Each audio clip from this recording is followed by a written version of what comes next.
Cédric, Cyclisme Actu avait besoin de votre petite analyse. Vous allez comprendre pourquoi. 48 heures qu'on est sorti des Alpes, on a tout lu, on a tout entendu, les interrogations, etc. La question qu'on se pose, c'est que faut-il vraiment douter de Jonas Vingegaard ? On vient de voir Charly Mottet qui nous a dit non, arrêtez tout ça, il est crédible au vu de ce qui se passe sur ce tour. Oui, je pense, vous savez, l'histoire du cyclisme, elle nous montre qu'il y a toujours une suspicion quand on a des exploits de champions. Et ça ne remonte pas à hier, évidemment, parce que dans les années 70, 80, on a toujours eu ce spectre du dopage sur le cyclisme et sur le Tour de France. Pour le grand public, évidemment, les exploits réalisés par les champions ici pendant 3 semaines, c'est quelque chose d'irréalisable.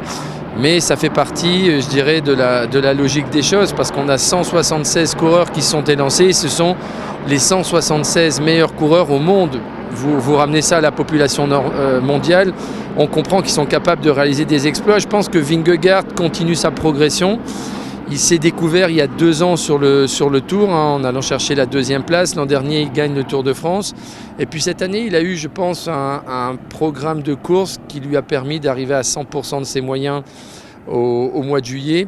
Il a la meilleure équipe du monde pour l'instant et c'est pas...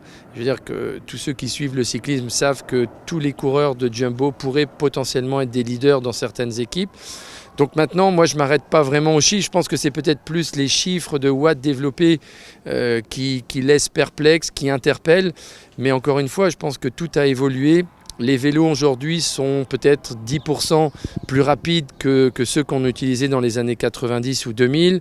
Les méthodes de préparation ont aussi beaucoup changé. Les coureurs enchaînent des stages de 3 semaines et courent moins. Je pense qu'aujourd'hui on est sur 50-60 jours de course, là où on était à 90 il y a quelques années.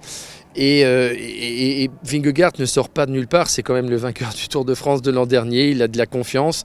Et honnêtement, je pense que c'est pas surprenant de le voir à ce niveau. Maintenant, je peux comprendre aussi les personnes qui doutent, parce que quand on écrase le Tour de France, eh bien on est toujours une personne suspecte. Donc il faut arrêter de douter, parce qu'à l'inverse, comme l'a dit Charly Mottet, au vu de la prépa de Tadej Pogačar, s'il avait fait ça, là on aurait pu s'interroger, c'est ça ? Oui, je crois qu'il y a pas mal d'enseignements à tirer de ce Tour de France. D'abord que Tadej Pogačar a probablement fait une mauvaise approche du Tour de France, parce que c'est lui qui a explosé sur le Tour des Flandres. Il a été lutté avec des coureurs comme Van Aert, comme Van der Poel, qui ne sont pas là pour gagner le Tour de France. Et dans le cyclisme d'aujourd'hui, c'est difficile de mettre son corps à 100% pour les classiques, qui sont rudes, où l'organisme est vraiment sollicité, et d'être encore présent quand il fait 40 degrés dans le col du Colombier par exemple. Malheureusement pour lui, il y a eu aussi cette chute sur Liège-Bastogne-Liège qui l'a éloigné du travail. Et vous savez, quand vous faites des séances d'homme-traîneur sur un balcon à Monaco, ça ne vaut pas forcément 3 semaines de stage en altitude à Tenerife. Donc non, je pense que de toute façon, chaque année, celui qui gagne le Tour de France écrase. Maintenant, on doit aussi faire confiance aux instances qui contrôlent. Je crois que le maillot jaune est contrôlé tous les jours, comme Pogačar, comme nous hier, par exemple, Brian Cocard était au contrôle.